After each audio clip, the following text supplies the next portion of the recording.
A student-type easel nestled between the reading desk and the couch caught Simon Blake's attention.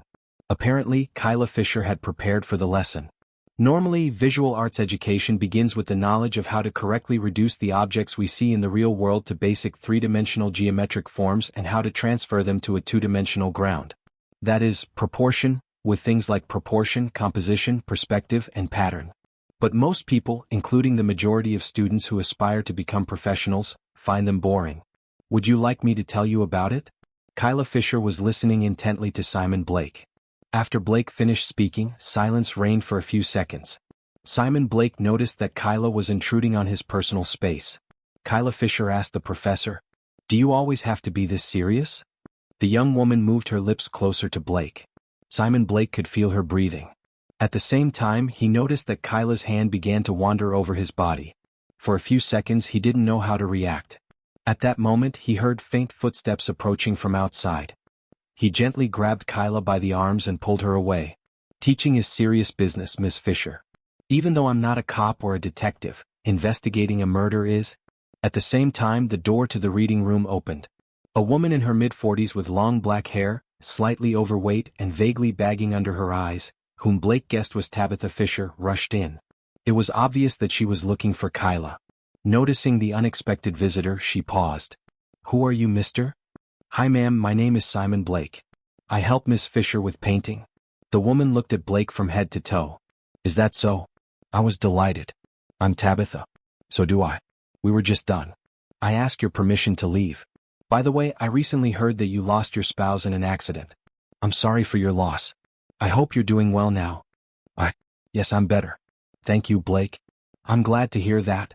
Simon Blake thought his first day at the mansion had been quite productive, as he left the mansion 5 minutes later with a greet to the elderly security guard, Travis. Chapter 22. Jimmy Perkins looked at his watch. 7:07 p.m. He thought that the third floor should now be completely empty.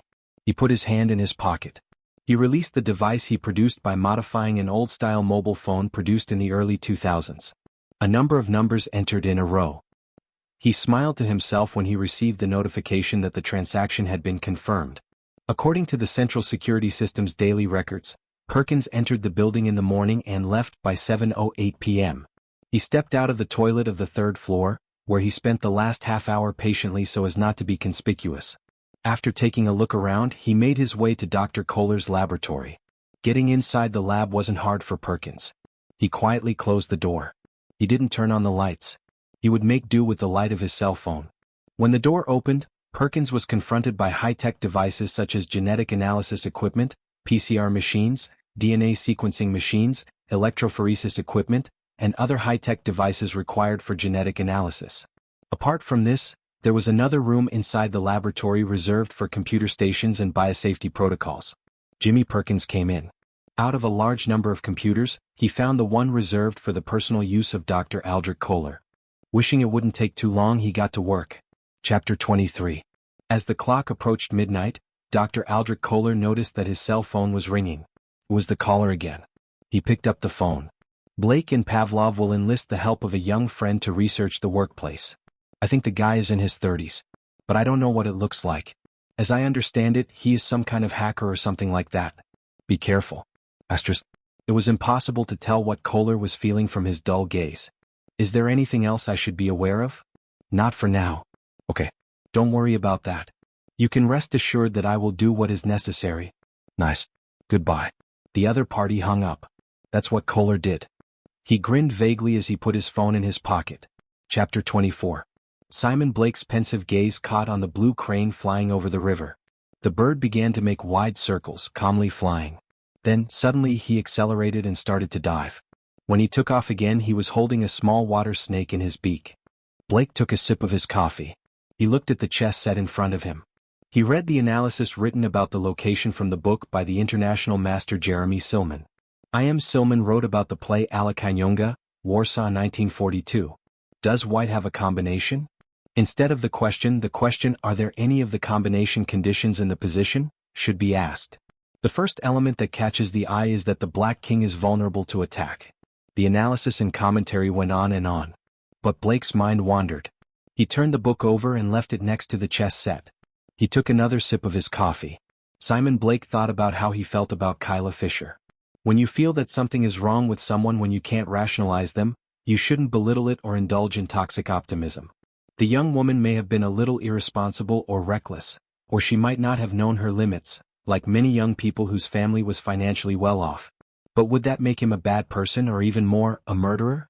Moreover, when he is the one who insists on an investigation into an incident that no one suspects of murder and that appears in the records as an accident.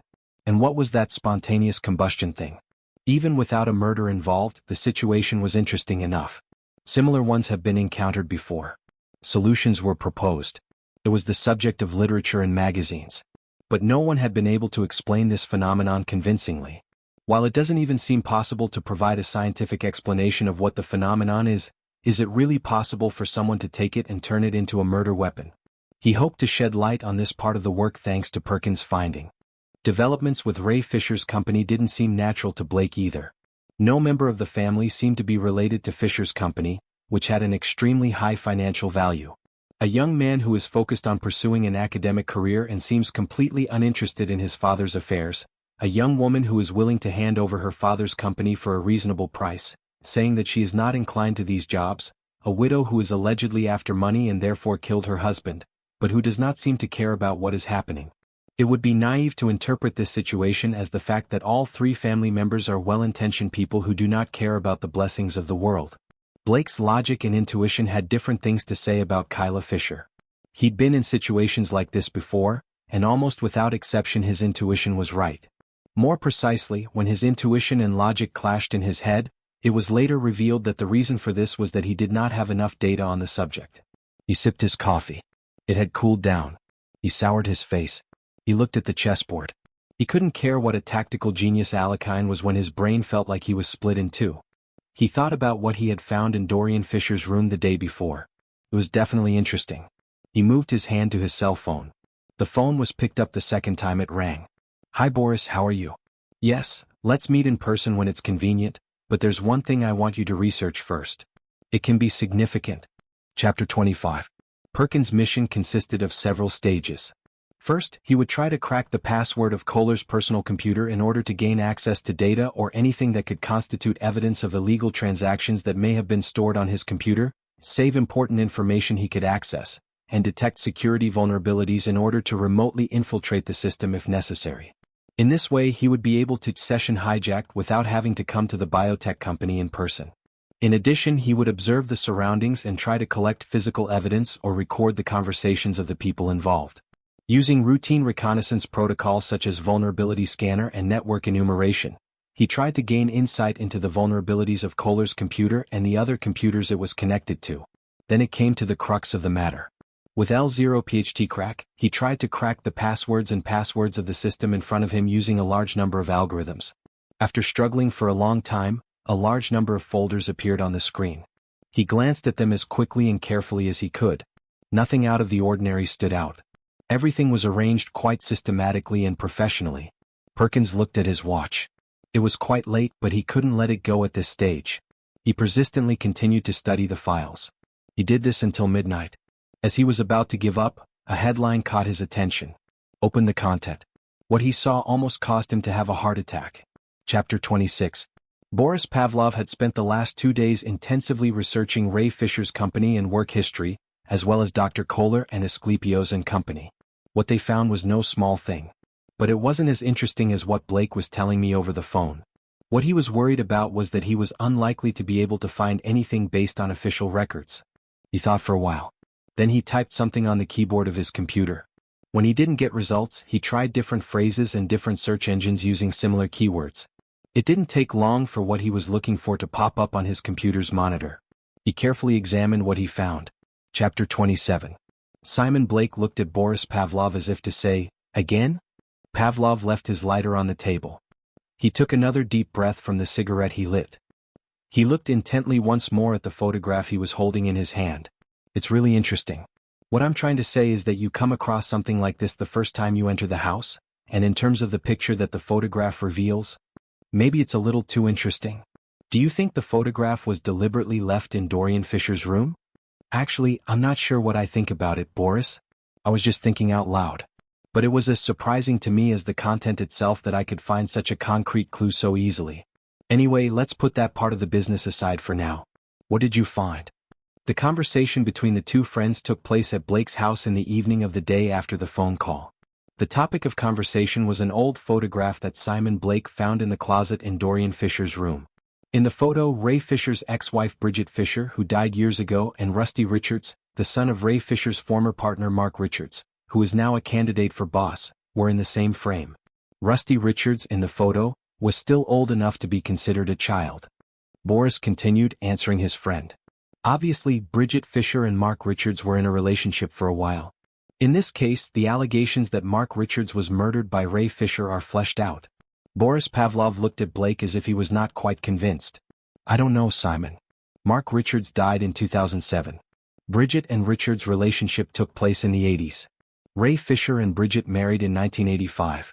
As it turned out, Bridget, who was a young girl at the time, was attracted to two close friends, Mark and Ray. At first she thought she was in love with Mark Richards, but after a while she decided to marry Ray Fisher. While this has damaged Ray and Mark's friendship, it's hard to think of it as the reason for a murder years later. Blake picked up the photo, turned it to his friend, and pointed his finger at young Rusty and said, "Don't you think you're missing something?" Pavlov lightly patted his forehead with his left palm as if to say, "How stupid I am." At the same time he noticed that his phone was ringing. The caller was Jimmy Perkins. "Hi big man. How is life going?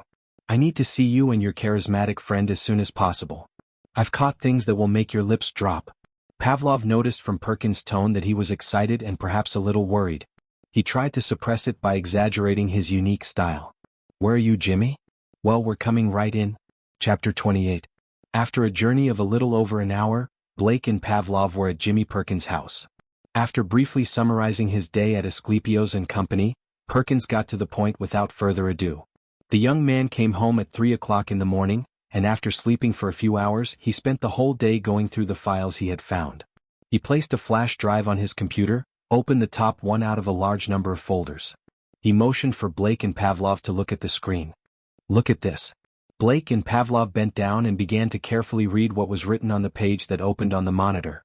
Reports on the production processes of an experimental drug, the main component of which is adrenochrome, appeared on the screen. At first glance, there seemed nothing surprising in the report, except that there was no scientific confirmation for adrenochrome, which is the result of the oxidation of epinephrine, and the name of the chemical was involved in some unpleasant claims for a period. According to what was written, the temporary name of the experimental drug was determined as Renoxin. The production of the drug was not intended for the treatment of any disease. Rather, it seemed to be a study of the development of routine biological processes of the human body. Functionally, it could be compared to anabolic steroids. Well, it's an interesting study, but if that's all there is to it, I couldn't understand why he was so excited. "I hope you've got more, Jimmy." "Of course there is, the big guy. And the kind of stuff that I'm afraid will make you nauseous. But take your time. What do you think of what you've seen so far?" This time it was Blake who spoke. Adrenochrome is a fluid synthesized in the adrenal glands in states of excitement and fear along with adrenaline. Adrenaline was discovered in 1901 and various researches have been carried out on it since then. Adrenochrome research is relatively new, dating back to the 1950s as far as I know. While the chemical has been associated with the treatment of various diseases, it has also been emphasized that it has narcotic and hallucinogenic effects, but none of these have been scientifically proven. I am not familiar with medical studies on these chemicals because they are not my subject. In any case, the most striking aspect of the issue is not the medical or scientific aspect. Years ago, the name of this chemical, and I have a hard time even pronouncing it, was involved in rumors of child abuse. A number of horrific allegations have been made. Rumor has it that at least some of the thousands of children kidnapped around the world each year were for the supply of adrenochromes. According to various conspiracy theories, the adrenochrome obtained from the bodies of these children was used as a kind of youth elixir by famous and influential people such as political elites and movie stars. Although adrenochrome is secreted by the body of people of all ages, since its purest and most effective form is the one obtained from children, doubts were directed towards children. When author Hunter S. Thompson wrote his novel Fear and Loathing in Las Vegas in 1972, which dealt with this subject, rumors were heated for the time. Years later, just a few years ago, the Wayfair scandal erupted. Wayfair is one of the largest commercial companies in the U.S., mainly selling furniture and various household goods, operating online. According to the recent allegations, they deliberately put unjustifiably high prices in the description section of some of the products they sell, and write the names of some missing children as the product names, thus trafficking children. I didn't follow what happened afterwards because I couldn't stomach it. When Blake finished speaking, there was silence. If this is true, is it possible for the world to be a place worth living in? Pavlov was the first to pull himself together. Oh my goodness. Ghastly. I hope this is all a figment of the overdeveloped imagination of conspiracy theorists. But if it's real, could adrenochrome have something to do with our spontaneous combustion? Blake didn't respond right away. Just as he was about to say something, Perkins interjected. Gentlemen, I think what you will see in the rest of the report will make it easier for you to answer this question. But let me warn you again, you won't like what you see. Chapter 29. The unidentified person looked at his watch. It was 4 o'clock in the morning. It was pitch black outside. He even paid attention to his breathing as he listened to make sure there was no one awake in the mansion. Absolute silence. He glided silently up the stairs. It was obvious that he knew where he was going and for what purpose. When he came to the front of one of the rooms, he stopped. He paused for a few more seconds before grasping the door handle with his hand to make sure there was no one around.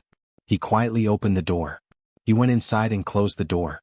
The unidentified person didn't need to turn on the room light to find what he was looking for. He approached the wooden cabinet. He opened the bottom cover. Groping, he found what he was looking for. He needed light to see the contents of his photo album. For this, he would make use of his mobile phone. He turned the pages quickly. When he got to the page he was looking for, he saw that one of the photo panes was empty. He grinned to himself. Chapter 30. After what he saw on the computer screen, Simon Blake had to go to great lengths to keep whatever was in his stomach from coming out. Out of the corner of his eye, he glanced at the screen again. In the first of the two images, which were larger in size than the others, there were the lifeless bodies of children, estimated to be between 4 and 8 years old, on whom operations had apparently been performed. The second photo was even more terrifying. Human limbs, which again appeared to belong to children, but this time in a burned state, were on the screen. Blake could only stare at the screen for a few seconds. Drops of cold sweat accumulated on his forehead. He loosened the collar of his shirt with his hand. Dizziness and palpitations were added to the nausea. The situation of Pavlov and Perkins was no different from Blake's. Perkins opened the window of the room. The three men did not speak for several minutes. They tried to take deep breaths and collect themselves. Then Pavlov said, "My God, it's terrible," he was able to say. Perkins quickly moved past the part of the report that included the visuals to the remarks section on the next page. "If you've come to your senses, read the explanations, gentlemen." Pavlov and Blake approached the screen. They read with astonishment the important parts of the report, which was written with the utmost composure and using scientific terminology. One thing was certain: the authors of the report were devoid of any human emotion. Pavlov turned to Blake and asked, "What do you think now? The allegations about adrenochrome and child abduction are obvious. Personally, I would have preferred not to find out about it. And the murder investigation we have is inconsequential compared to this. On the other hand, there are companies with international connections and those who have authority beyond our power. If we want to get results, we need to unravel the connection to Ray Fisher's death and present the evidence in a way that leaves no one to dispute it. Do you think it will be enough to give these documents to the press? Frankly, I doubt it. You?" Pavlov shook his head and asked, indicating that he agreed with Blake, "What do you think we should do now?" Simon Blake told his friends what was on his mind. Chapter 31. It was child's play for Jimmy Perkins to enter the majestic door of Asclepios and Company once more in the morning, using the same methods. Once inside, Perkins looked around nonchalantly to make sure he wasn't noticed by anyone. Then he kept walking. He had to complete the research he had started 2 days earlier in Dr. Kohler's laboratory. But he had other things to do before. "I hope Blake's plan works." Crossing the wide hall, Perkins took the elevator down to the ground floor. After stepping down from the elevator, he felt a slight shudder as he landed in this part of the building, which was not as well lit and decorated as the parts of the building that were visible. But once he had made it this far, he had no choice but to move on. On the ground floor there were research laboratories, data centers, warehouses and storage areas for spare devices and equipment, chemical substances, clean rooms, test and analysis rooms, a security control center where the entire company could be monitored centrally, rest and break areas for personnel, walkways and emergency exits. Perkins got the image mapping the ground floor on his smartphone.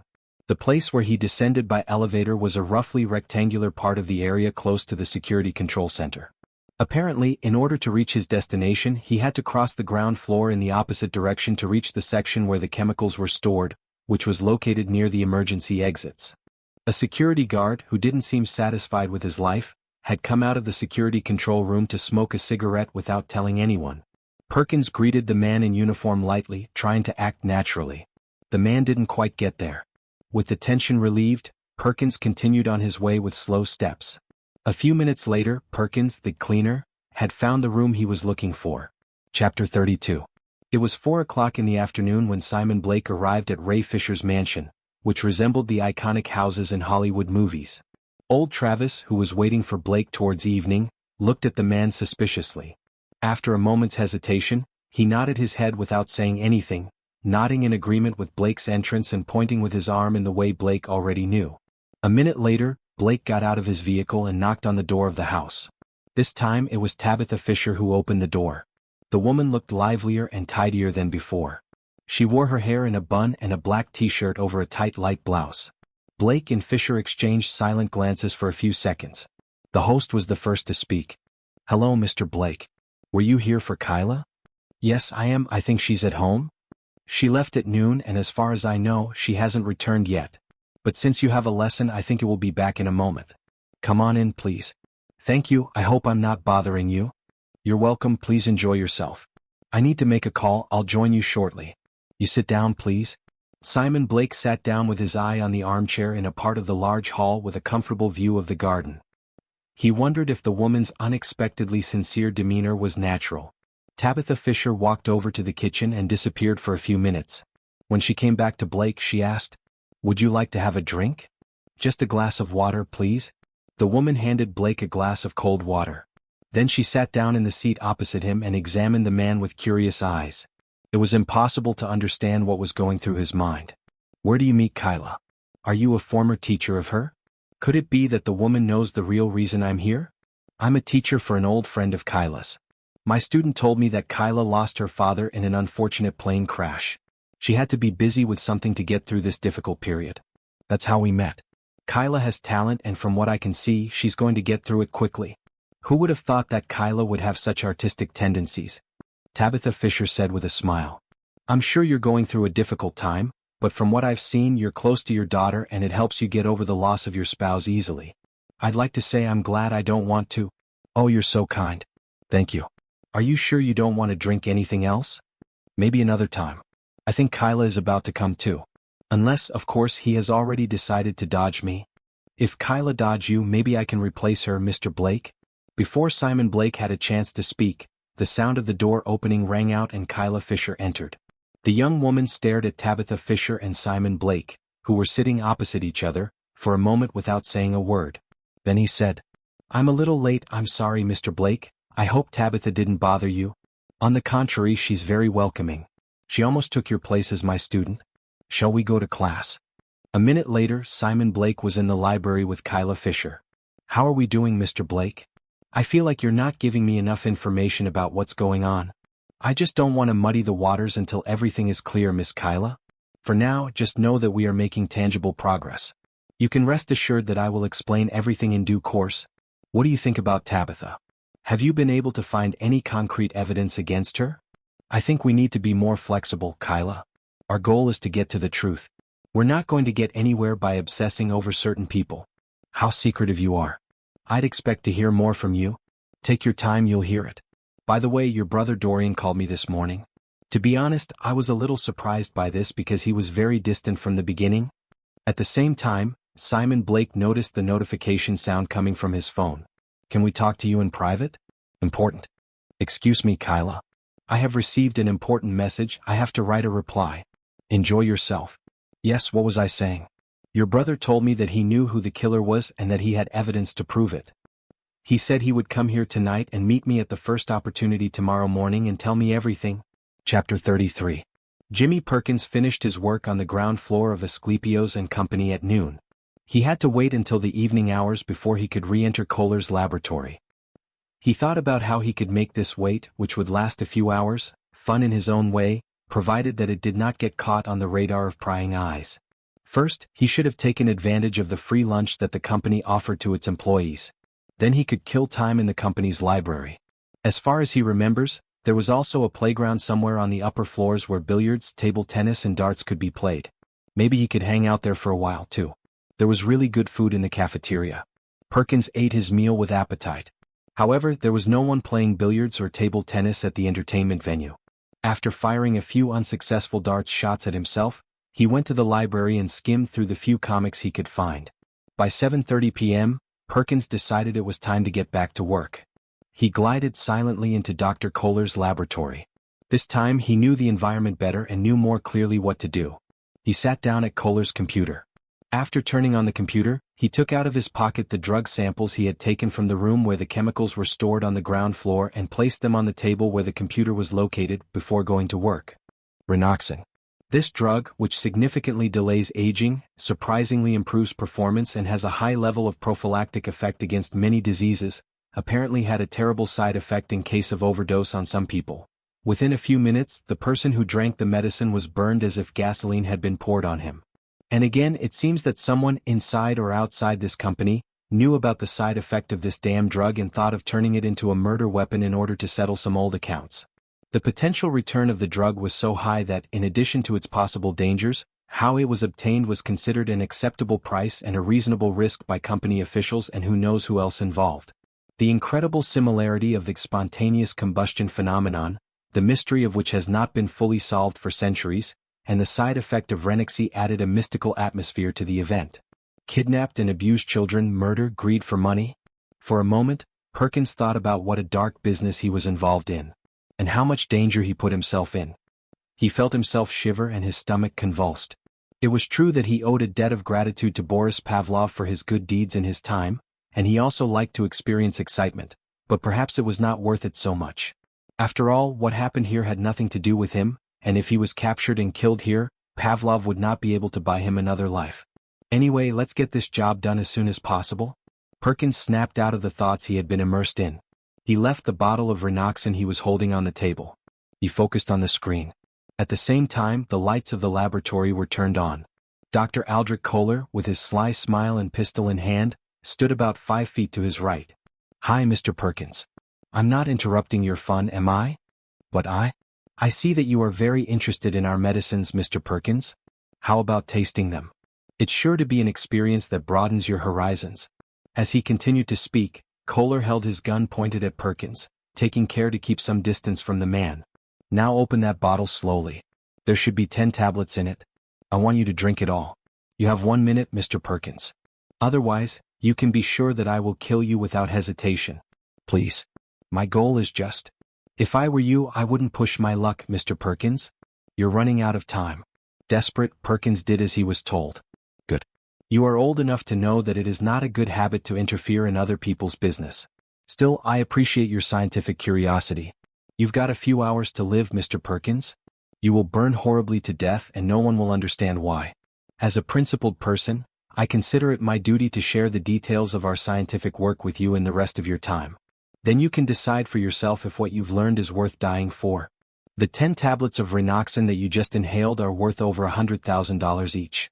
Moreover, despite the fact that it is still in the experimental phase. And believe me, there are thousands of people in the world who will pay this money without a second thought. Maybe tens of thousands. Not a small number of these people also know the ways in which the drug is obtained and what will happen to them in the event of an overdose." Perkins felt his heartbeat quickening, his body temperature rising, and his perceptions going out of normal. "Well, and those guys. Unfortunately, it is an unpleasant method that our company has to resort to in order to produce Renoxin. But scientific progress requires sacrifice and courage. Someone has paid the price and will always pay the price. At the very least, we use children who have a poor chance of survival. Drug addicts, the disabled, the sick, those who have been outcast from society, or sometimes those who have been fatally injured in natural disasters. In summary, those who attract our attention are those who cannot live a long and healthy life anyway. For example, we benefited from the children who were seriously injured in the recent major earthquake in Turkey. They were going to die anyway." Perkins felt cramps enter his stomach. You're a very sick man." Kohler laughed disgustingly. "Who knows, Perkins? Maybe you're right. But from here it seems to me that you are more the one who is sick.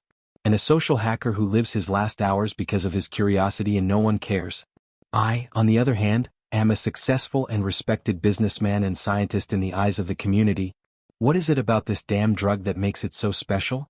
You're going to experience the answer to your question for yourself, even if it's for a short time, just before you die, Perkins.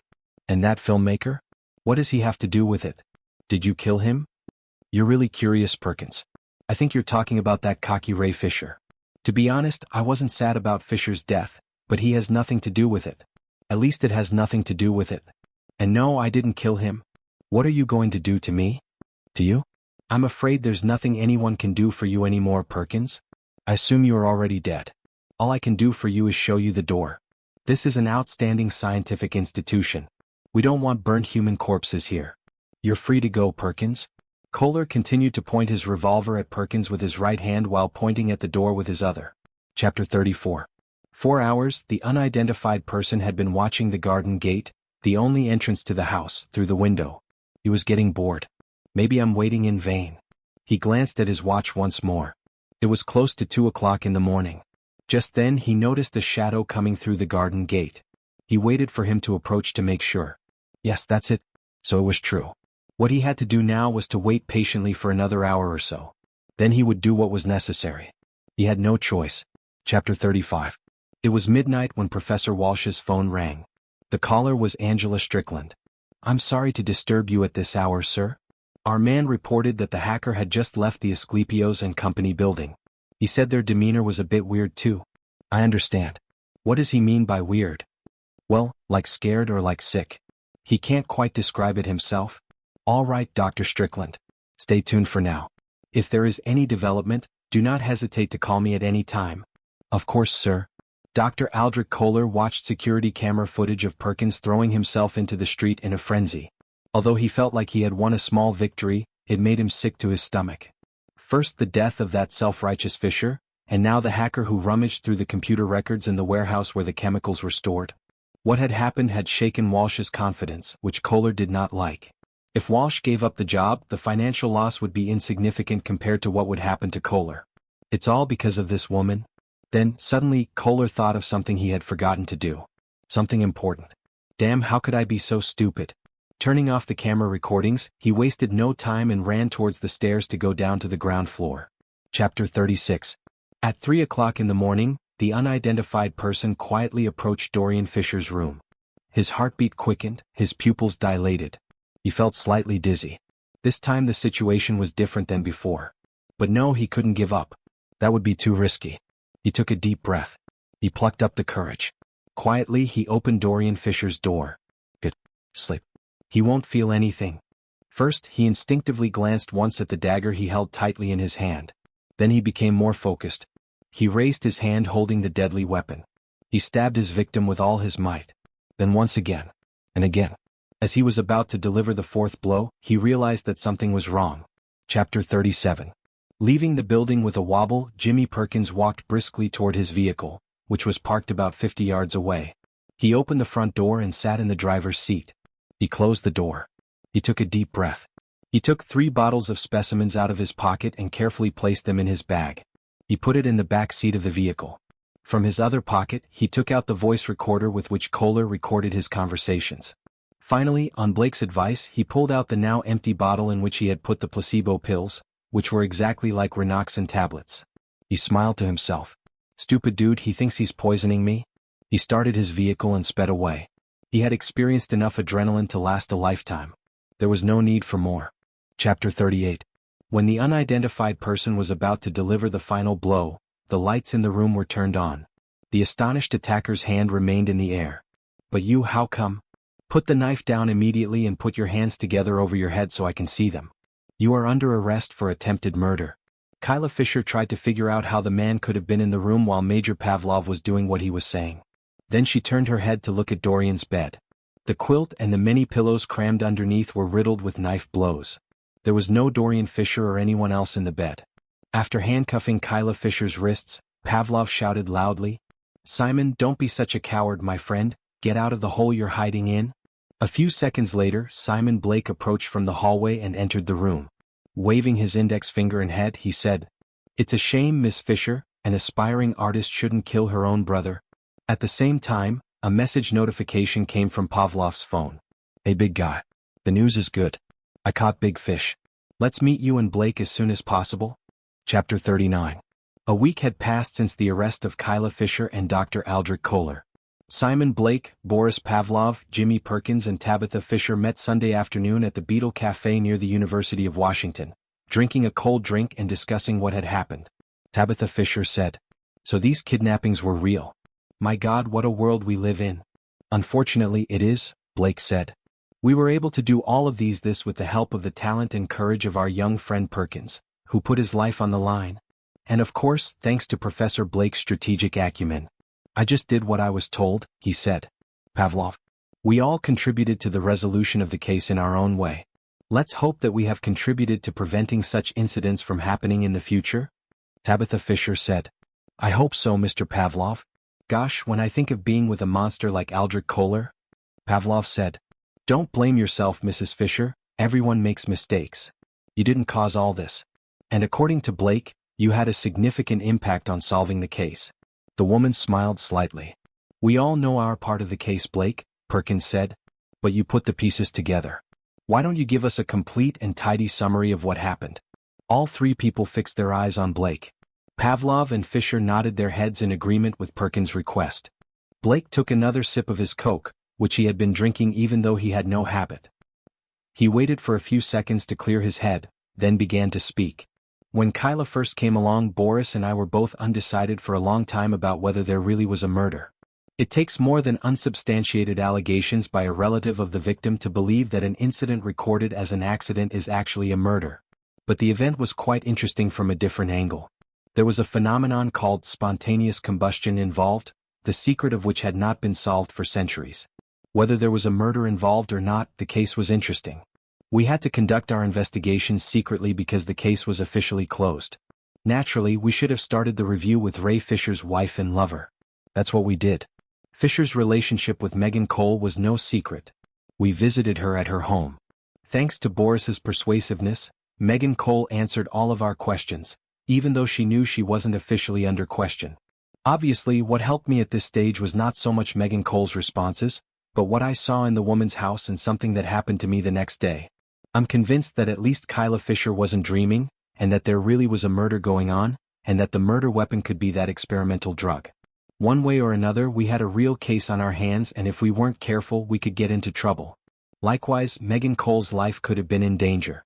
Thankfully, nothing happened to anyone except the adventure Perkins went through." Perkins interjected. "Who were the people who followed you in the car?" "Obviously, I'm not entirely sure about this, but the only plausible explanation I can come up with is that there are others who are following this incident for different reasons and are uncomfortable with our intervention. Considering that they also have financial resources at their disposal, it may be the people of the companies with which Dr. Kohler does business or who provide him with resources. The fact that they intimidated me once and didn't take on much confirms my opinion. On reconsideration, they may have found it better to remain inconspicuous. Anyway, even though Megan Cole was an ambitious and pragmatic woman, there was no evidence to suggest that she had killed Ray Fisher, and there was no visible reason for her to do so. It was the family member's turn. Talking to Dorian Fisher wasn't a problem. He was aware of his sister's allegations and didn't feel uneasy because he was quite out of the picture. He did not break our request and agreed to talk to us. He was an intelligent young man who lived detached from his family, focused on his own goals, and seemed indifferent to his father's death and what he left behind. Did this disinterested and individualistic attitude reflect reality, or was it a front? Time would tell. The challenge was to keep a close eye on you, Tabitha Jenkins Fisher, which Kyla Fisher had been targeting all along. Since there was no legal process and I was not a police officer, it was not possible for me to do this openly. We had to make up a cover to enter your home and meet you. So we made up the role. When I first stepped into the manor, I found something unexpected in Dorian Fisher's room, an old photo album. It was quite strange to find the photo album in Dorian Fisher's half-abandoned room, where there were no other personal belongings. Had it been in any other room of the mansion, there would have been a chance that the album would have been overlooked. So it was almost certainly deliberately put there by someone so that I could easily find it. But by whom? In practice, there were only 3 people who were likely to do so: Tabitha Fisher, Kyla Fisher and Dorian Fisher. But in terms of the facts revealed by the photograph, there was only one person who had a logical reason to do so. As you later admitted, it was you, Mrs. Fisher, who did it. The photograph was striking and pointed to things that would play a key role in solving the case. However, before moving on to these, there is one more point that needs to be emphasized. In order for you to put the photo album in Dorian's room, you had to know in advance that I, or anyone else to investigate the incident, would come to the mansion and poke around. How could this be possible? Kyla had informed you that I was coming to the manor, but by introducing me as her art teacher and saying that she would be taking lessons from me. Leaving aside the possibility that Kyla will tell you the real face of the situation herself, there is only one explanation left. Kyla was in a relationship with Dr. Aldrich Kohler, just like you. Kyla had been informing Dr. Kohler of many developments, and it was not surprising that in an idle moment the man had told you about them, or perhaps you had seen his phone messages. Let's get to what the photo says. How could it be explained that Rusty Richards, the son of Mark Richards, Ray Fisher's former partner, and Bridget Fisher, Ray Fisher's first wife, were in the same frame? Simple reasoning and Boris's investigations were enough to establish that Mark Richards had an affair with Bridget before Ray Fisher and that Rusty Richards' mother was Bridget Fisher. But that fact raised some shocking questions. Did Bridget and Mark's relationship continue after the woman's marriage to Ray? If so, was it possible that Kyla and Dorian Fisher were actually Mark Richards' children? Were the deaths of Mark Richards and Bridget Fisher caused by natural causes, even though they were reported as heart attacks and cancer? Tabitha Fisher, a member of the family, didn't seem surprised to hear Simon Blake's account. It was obvious that she knew or guessed a lot about it. She was only surprised that Blake had come to all these conclusions in such a short time. Blake took another sip of his now warm drink. As he was about to continue speaking, Perkins interjected. So Kyla and Dorian's father is Ray Fisher, right?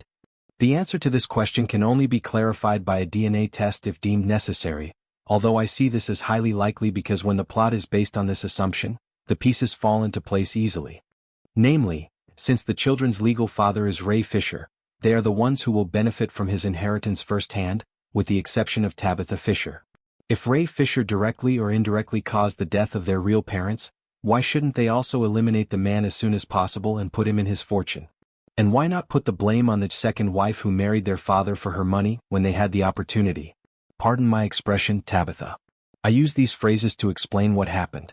Thus, Tabitha Fisher, who has a third share in the inheritance, is eliminated, the dead parents are avenged, and the owner of a large fortune is obtained. This scenario also explains the fact that the children can easily give up their rights to the company, because Rusty Richards is already their elder brother and they will be able to take advantage of practically all the possibilities of the company due to blood ties. Boris Pavlov took over. It seems logical. The rest is self-evident. Kyla Fisher sees that Tabitha is having an affair with Dr. Kohler. She follows what is happening with curiosity.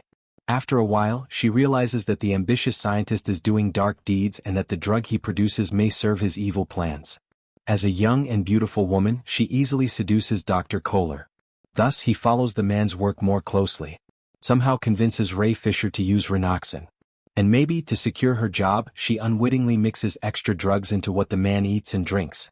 However, when you interrupt and tell her that Dorian is going to explain everything, she inadvertently feels compelled to eliminate his brother and falls into a trap. And Simon Blake's big win? Waiting for his friend to finish his heated speech, Blake looked restless. It's an obvious inference, but it's also a flawed one. There is some truth in what they say. Because Kyla Fisher really thought she was a murderer, and in order to avoid being caught, she tried to eliminate her brother who she thought would give her away. The truth is Kyla didn't kill Ray Fisher. Renoxin was not the murder weapon, and what I have described so far is nothing more than a diabolical screen used to cover up the real motive of the murder. I didn't win or anything yet. I'm afraid the killer is out there somewhere and he's laughing behind our backs. Chapter 40. Rusty Richards parked his vehicle in the section of the King County Jail reserved for visitors. When viewed from the facade, the design of the light-colored building, characterized by the cylindrical security tower on the right side, was simple but aesthetic. The young businessman, who was carefully searched, was taken to the section where the detainees met with visitors, accompanied by a security guard. Kyla Fisher, wearing a prisoner's uniform, looked really bad. It looked like she had already lost weight. Her face was pale. She had a bruise under his eyes. Trying to appear sincere, Richards could not hide his sly smile. "How's it going, Kyla?" "Rusty, believe me, what happened was not my fault. That man Blake, it all happened because of him. I had to." "Calm down, Kyla. I'm not accusing you of anything. I'm just trying to figure out what's going on, but nothing is clear from what you say. Take a deep breath, try to relax, and tell me what's going on from the very beginning. Don't worry, I'll get you out of here. Can you really do that? Of course. You can trust me. You know how much I love you. Okay, Rusty. When Blake came that day, Kyla Fisher tried to clear her head and told Richards what happened on the day she was caught, in the most understandable terms she could. 20 minutes later, Rusty Richards got into his luxury car. He lit his cigarette before starting the engine. He took a deep breath. Anyone who saw Richards from the outside could easily tell that he was a well-to-do person. Chapter 41. It had been 4 days since Professor Simon Blake had met his friends at the Beetle Cafe. 4 days without incident. Maybe I'm too skeptical and Boris's simple reasoning was correct. And the incident has already been solved. It was almost night when Blake returned home after a busy day at college. Even though there were no intensive classes at the faculty during the summer months, working at the university and driving in the heat was tiring. Add to that the stress he had experienced in recent weeks due to this strange case and the air temperature that never dropped, and he felt that his energy was sometimes completely drained. As if that wasn't enough, the nightmares of that night had started again. The nightmares kept reminding me of a traumatic incident in his youth. He sloppily removed his clothes and threw them on the ground. He got into the shower. The cold water seemed to cleanse not only his body, but also the bad memories. It was underwater for a long time. When he left, he went to the kitchen. He wasn't hungry, he snacked on campus. He made himself a coffee. If I was a smoker, I would definitely crave cigarettes now. He went out onto his balcony overlooking the river. He put his feet out. He entered the site where he was playing chess online on his big-screen smartphone. No, I'm paranoid. The case was closed. The murder was committed by Kyla Fisher. Safe. And those kidnapped children. Necessary actions will be taken on the subject. There are also people with common sense in the world. The chess app paired Blake with an opponent with a rating of 2,340. Blake started the game, which was played with 10 minutes of rapid time control with the white pieces. He had opted for the Catalan opening, which took him to quiet positions because he was tired. By the 15th move in the game, the bubble that appeared in the lower left corner of the screen was informing him that his opponent had written a message to him. Blake usually ignored it and continued his game. That's what he did this time. However, the messages kept coming. It was obvious that there was something odd about it. Finally, he couldn't resist and clicked on the message box. When he saw what was written, he felt his blood run cold. You think you're very smart, don't you, Blake? How did you solve the whole thing? The girl who killed her own father was locked up. Child traffickers and illegal drug producers have been punished. But none of this is real. The truth is, I was the one who killed Ray Fisher. That scoundrel deserved it. And you are a complete disappointment. I know all about you, Blake. I even know what you see in your nightmares at night. I know why you live alone. Because of your incompetence, 2 more people will now die. And you will not be able to prevent it. You won't catch me. But I'll be watching you. Simon Blake felt a pang in his stomach. He's out of the game. He tried to pull himself together. What he feared had come true. Although he felt extremely exhausted, he had no time to lose. He summed up what had happened, calling Pavlov. Pavlov was stunned. So you were right. And do you know who he is? I think I know. Blake told his friend the name that was on his mind. Damn. Who do you think he's targeting? There are 4 possibilities. I'm afraid you're on this list of 4 and so is Perkins. The other 2 are Kyla Fisher and Aldrich Kohler. What do you think should be done now? What do the police do in such situations? If it were possible, I would like to go and arrest him myself. But in this case there are some difficulties. First of all, we don't know where he is right now, and if I tried to go after him, I would be putting the other 3 people at risk. And we don't have enough evidence to arrest him. If I'm lucky, I might assign a couple of police officers to find him and monitor his movements. I could ask 1 or 2 of them to help us protect myself and Perkins. I understand. So without wasting time, call Perkins and go to him. We'll talk about what to do about Kyla Fisher and Aldrich Kohler later. What are you going to do? I'm not in danger. He doesn't want me to die. Rest assured about that. Well, since that's what you say. Be careful, though. Before sunrise, Pavlov drove to Perkins' home with an armed police officer, and a patrol vehicle was on its way to track down the suspect. Chapter 42. 10 days later, nothing has happened to any of the 4 names on Blake's list. The officers tasked with monitoring the suspect from a distance were unable to detect any unusual behavior.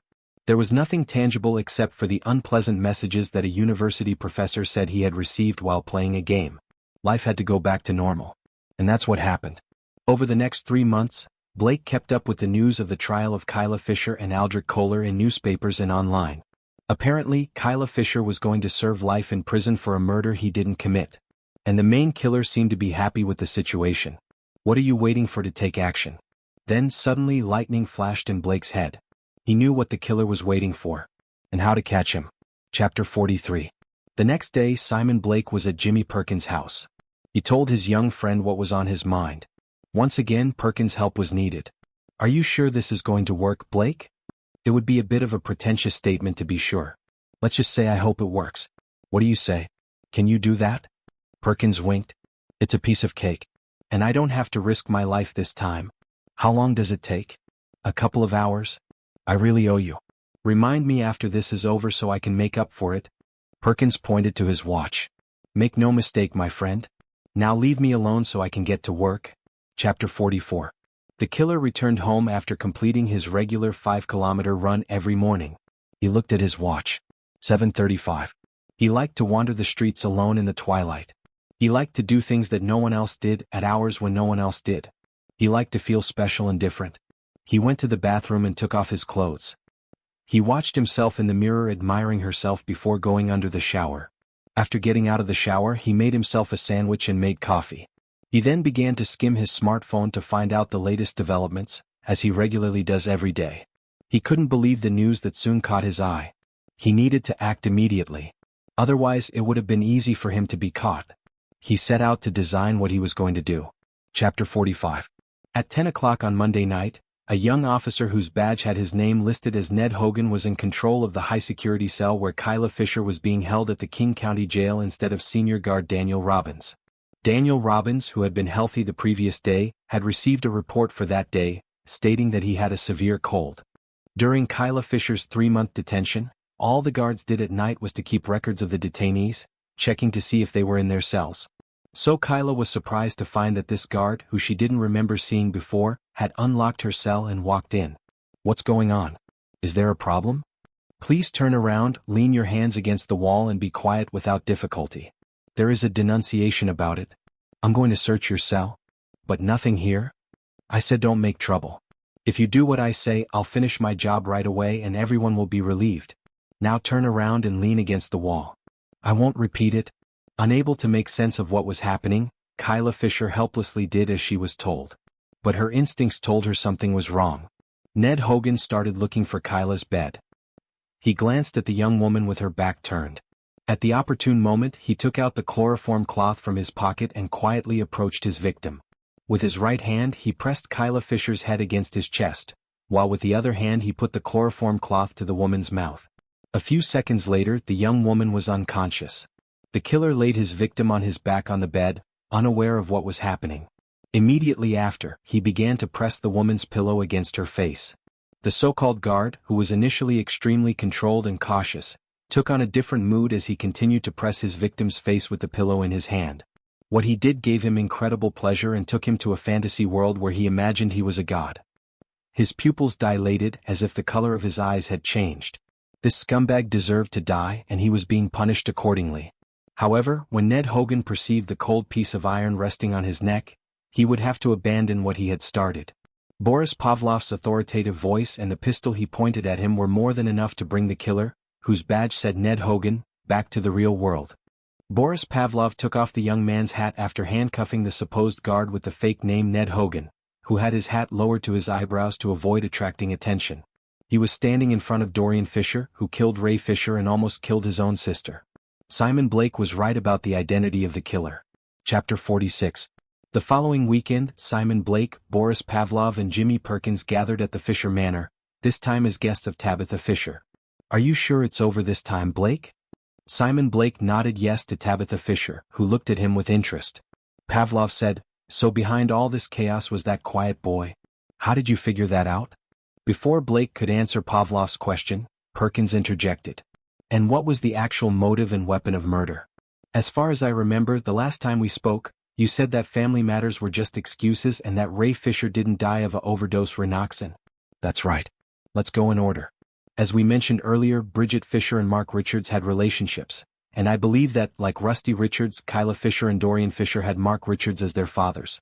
Unable to take up with this, Ray Fisher eliminated Mark Richards. I don't know if Ray Fisher can be blamed for Bridget Fisher's death, but whether it was true or not, it would have been used by Dorian Fisher.